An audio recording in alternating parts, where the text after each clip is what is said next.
This podcast is part of the Democracy Group.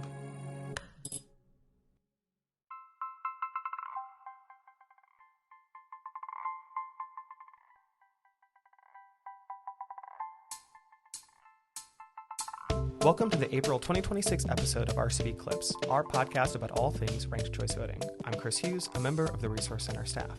In today's episode, I'll be talking with Colin Cole, Director of Policy, Outreach, and Communications at More Equitable Democracy and co-host of MED's podcast, The Future of Our Former Democracy. We'll be talking about the newest season of his podcast and MED's work across the country. Colin, thanks so much for being here. Thank you for having me. It's really fun to be sitting down with you in front of a microphone. I know. We've got competing electoral reform podcasts now. That's true. But, you know, in the spirit of the future of our former democracy and proportional representation, we're having multiple people at the table, right? This is not a winner-take-all system. It doesn't need to be one or the other. We're sharing power. That's exactly right. Co-governance. Exactly. That's the theme of this podcast. Can you just start for our listeners with a quick description of the future of our former democracy? The premise of the future of our former democracy, which we titled before the 2024 elections, by the way, was that the U.S. electoral system is failing to do a lot of things that we want democracies to do, and that we don't have to accept that the way things are is the way things have to be, and that there are other countries that have experienced similar challenges to what we see in the United States, and that we can learn from those other countries that have been before where we are now, and that maybe they can offer a path or a blueprint or at least lessons that we can pull from to inform how we want to approach the crisis of our failing democracy. So then, can you talk a bit about the current season? What country have you all decided to look at for this season, and what drew you to it? So for the current season, season 2, we went to Germany to observe their 2025 federal elections. Germany is really interesting to us for a bunch of reasons. Most relevant in particular to us at More Equitable Democracy. We're a racial justice organization that's focused on electoral systems as a means of addressing the governmental policy failures to pass policy that is responsive to the needs of communities of color.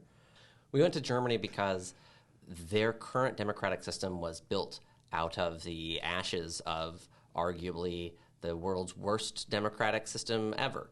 And it was built after a country's democracy failed. A country's democracy failed and became a fascist dictatorship, committed horrific war crimes. Everyone knows everything about, not really, but many people know at least the basic crimes of World War II. Yeah. And out of that, the German government and society ultimately collapses. The United States and other global powers come together to help Germany build something new. Their new constitution is ratified in 1949, and that's essentially the operating system that Germany is still running on today. And given the United States' own ongoing struggle with right-wing authoritarian policies and restrictions and rollbacks on the rule of law and voting rights, it seems like it was really relevant to figure out how another country responded to a rising influence of right-wing politics and what can come next. Yeah. In going to Germany, in sort of reporting out this podcast, in putting it all together, what were the sort of most striking parallels to you between the current state of the U.S. and maybe, Weimar Republic Germany before democracy was weaponized against itself by Hitler? And what are the places where you think there's important distinctions for people to understand? One of the things that was most striking to me was that repeatedly tour guides and academics, historians, folks that we would talk to in Germany would point to parallels in the United States. It's one thing to hear, Rachel Maddow or Chris Hayes say, this reminds me of something that Hitler and the Nazis did. But it's very different when an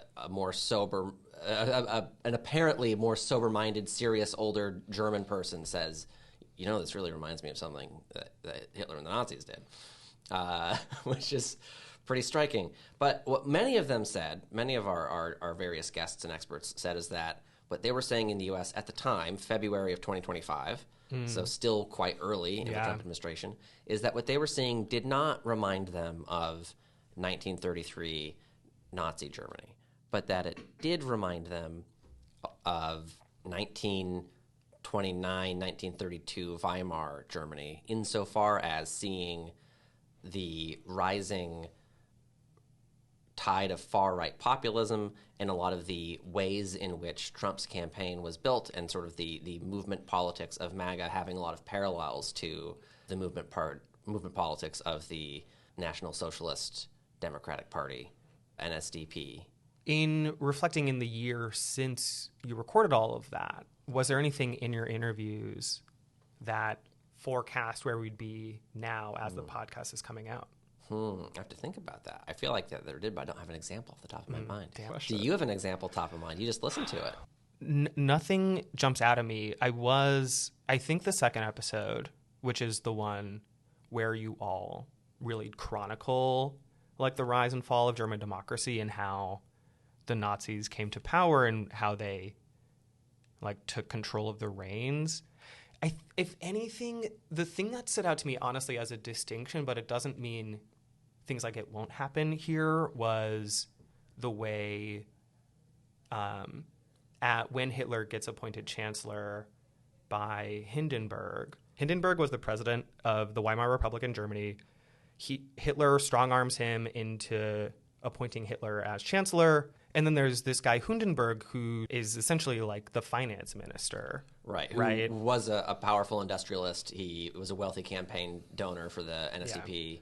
In listening to that part, because what winds up happening, Hitler becomes chancellor. He gets Hindenburg removed from his post, and in so doing, sort of absorbs a lot of Hindenburg's influence and pull with industrialists. And you don't see anything quite like that in the U.S. so far, right. At least from my perspective. But we have also just seen a very different approach by emergent industries, namely like the technology industry. I was going to say Palantir is maybe a better analog. Yeah, exactly. These like giant mega corporations that Biden attempted to like draw under more regulation, and now they're all having a bit of a revolt about it and lining up behind Trump in a way they really didn't in 2016. Palantir, 100%. Like Peter Thiel has always been very interested in Donald Trump, but the rest of the tech industry was always a bit arm's length. Right. Including Elon Musk and now...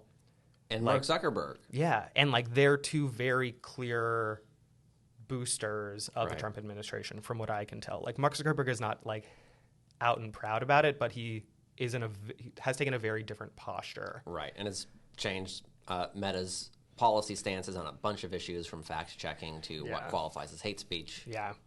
Yeah, so, I mean, that was the one where we can feel a shift in the tide in the U.S., and it's different than what happened in Germany, but that doesn't mean it's any less alarming. And I think this isn't maybe a shift, but another thing that struck me as a particularly salient parallel was that, you know, people have heard before, I think, the notion that, you know, Hitler didn't sneak this in. He told everyone what he was going to do in Mein Kampf. Like, he wrote it all down. But what I think a lot of fewer folks know, including myself, I learned this in the process of recording and creating the podcast, was that the Nazi Party had a bunch of, like, young academic lawyer types who understood and studied German democracy, and they also published writings about how they would want to change German democracy to try to make it more like it was in the days of the Kaiser. And in many ways, it was essentially a project, 1933. Yeah. And the Hitler Nazi regime ends up executing a lot of this plan to begin dismantling German government from within. And that also wasn't a secret. Yeah. And that he didn't do it alone. Right. I mean, that is the thing that I think gets lost. It's hard to communicate in history, especially, honestly, when you're teaching kids history, which almost all of us were like, 12 or 13 when you start learning about World War II. You don't understand, or maybe history doesn't assume you understand how like complex social movements occur. There's a figurehead. Hitler was like a charismatic and powerful person who like was good at getting what he wanted because he would shout you down. He was like a master of propaganda and messaging. Does this sound familiar? And also had a cadre of people lined up behind him to like think through all the other stuff, right? He's maybe a mastermind, but that doesn't mean he knows literally everything that needs to get done. But like very clearly in the US in the last few years. We've had, again, that like alignment of far right-wing actors who want to create this playbook and are very much executing on it now. And as a negative counter parallel, you can look at the civil rights movement of the 1950s and 60s, where I think if you're in an average American history class, you're sort of taught about Martin Luther King Jr. and Rosa Parks, and MLK had a dream, and they marched on Washington, and then we passed the Civil Rights Act, and we ended racism, and that's sort of as deep as it goes. But what that does is that papers over so many people who were involved, both at the really high level, up there as peers of MLK, but also just grassroots organizers, and all of the work that went into, say, the Selma bus boycott. The like years of planning and strategy and cunning decisions that got made about how and when to prosecute the like big public actions. Right.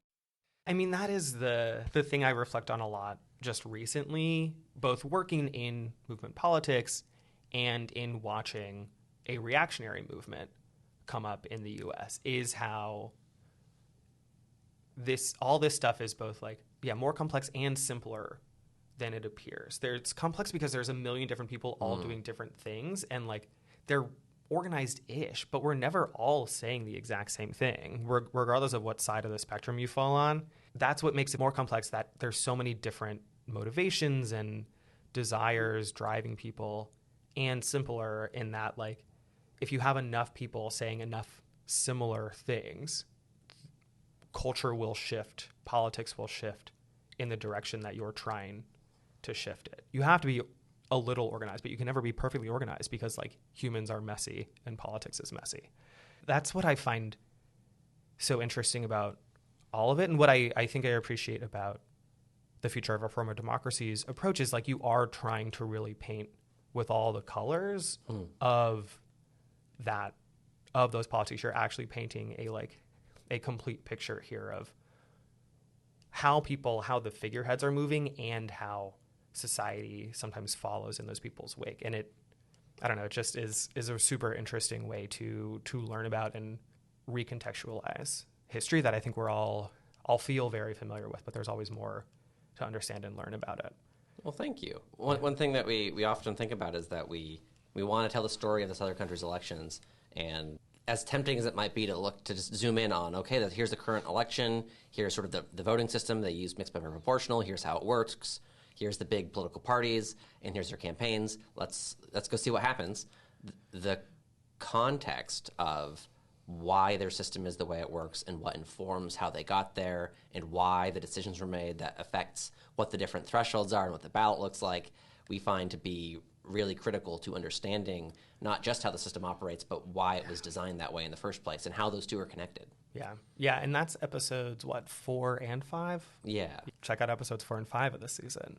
What are your big takeaways from this season, and are there specific things that you hope listeners sort of take with them from listening to this season? I think one of the central takeaways, especially when you consider both the second season alongside our first season, which looked at the history of Northern Ireland and their political system, is that there isn't just one way things can be better. That the German model has some merits and also isn't perfect, and it's not a perfect fit that you could just cut and paste onto the U.S., but there's a lot to learn there.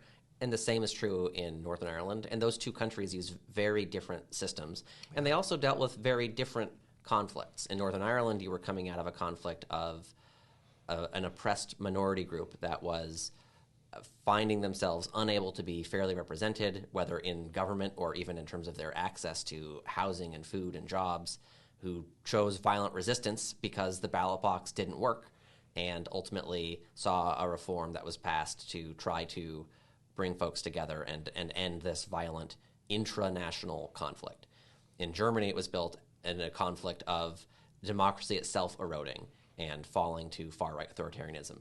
In both contexts that are very different but complementary to each other, the actual mechanisms of democracy and how we choose our representatives and how those representatives are designed to reflect the public end up being core components of resolving what the conflict is.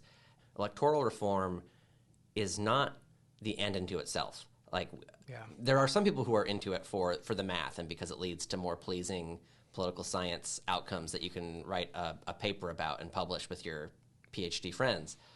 And I think that's all well and good and interesting. But the reason that I'm really interested in electoral reform is as a means to an end.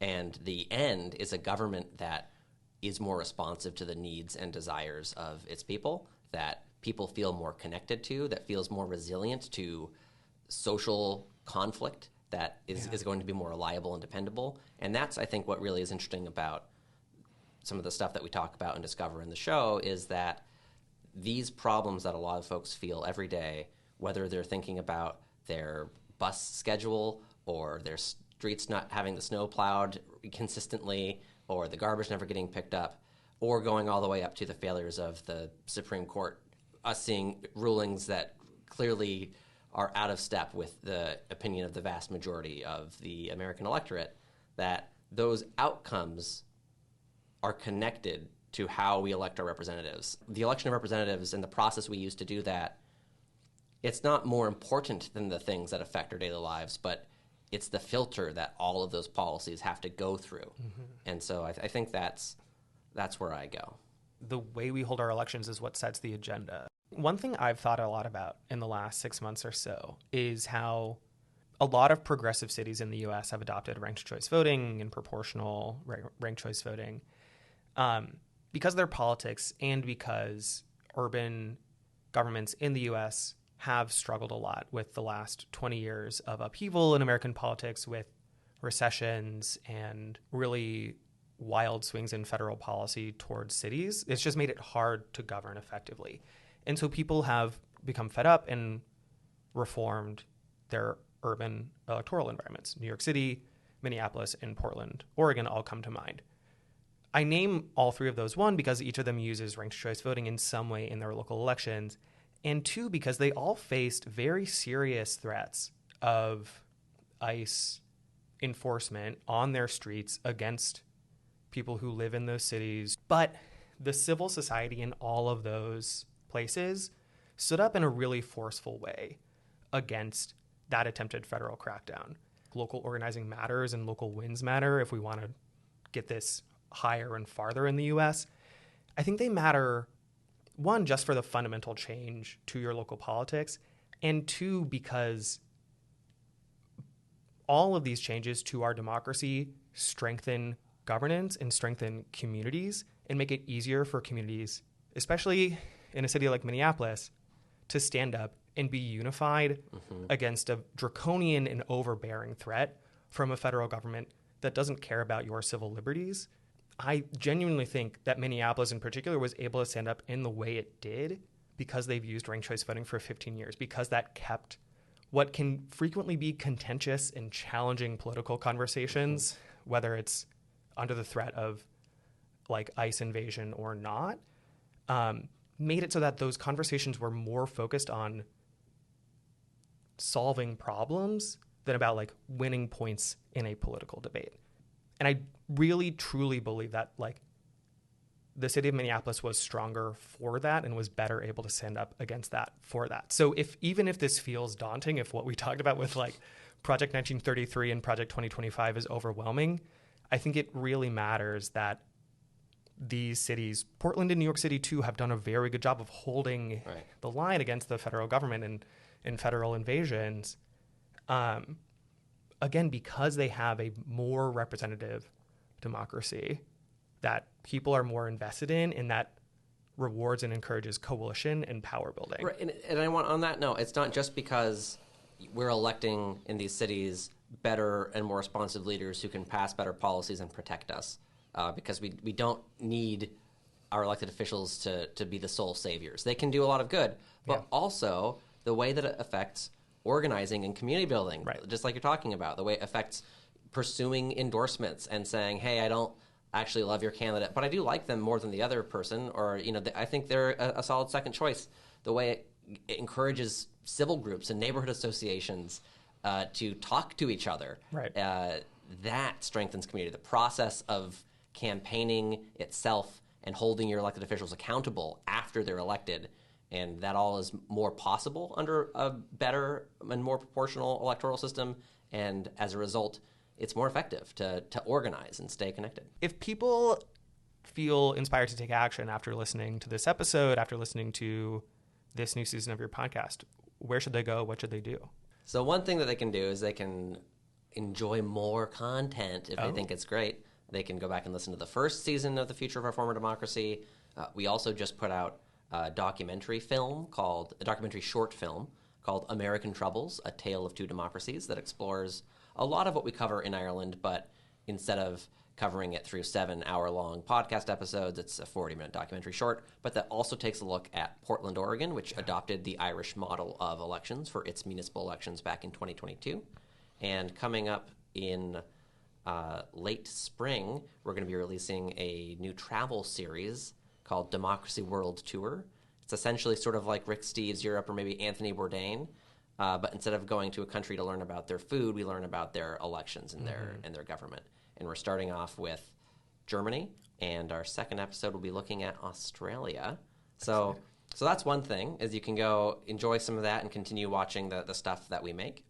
If you want to keep updated on the stuff that we're doing, you can go to our website, equitabledemocracy.org, and sign up for our mailing list. We don't send out very many emails, but we do every once in a while to tell folks about what we're working on and what's coming up. The other thing you can do is, and we talked about this some in the 6th episode of the 2nd season of the podcast, More Equitable Democracy does a lot of our work through our cohort members. We have partnerships with 20 grassroots organizations in about 14 states who are working to advance reforms like what we talked about on this show and in the Future of Our Former Democracy, proportional representation in their communities. If folks are interested in engaging with us or any of our cohort members, they can go to our website. We are currently working on a landing page that lists all of our partners and where they are, but you can also just send us an email. There's a contact page and say, hey, I'm in state X or city Y. Is there anyone near me that's working on this? And we'd be happy to connect you to our cohort members or our partners nearby if there are any. And if there aren't, I'm sure that we still know folks who are in the vicinity that we can connect you to. This doesn't just have to remain a theoretical concept that is interesting and a fun academic exercise. We can really do it. Yeah. Doing this for your local school board or your public utilities district or your city council is something that is a lot more attainable. It's a smaller community to organize. It's easier to get folks to turn up to town hall and make your voices heard. And I want folks to know that that isn't a compromise. It's not like, well, we can't change the state, but I guess we can change the city. That's really meaningful. Your municipal government affects far more aspects of your daily life than the state or federal government in most cases does. And that can be an important stepping stone to getting a proof point that then allows your state to have more conversations about this. Reach out to us or reach out to your local town council and figure out what it would take to get your local body to move to a more equitable democracy. Thank you, Colin, so much for being on and for all the work you do at More Equitable Democracy. Thank you for having me on. It's been on the bucket list for a long time. Now it's finally achieved. Finally here.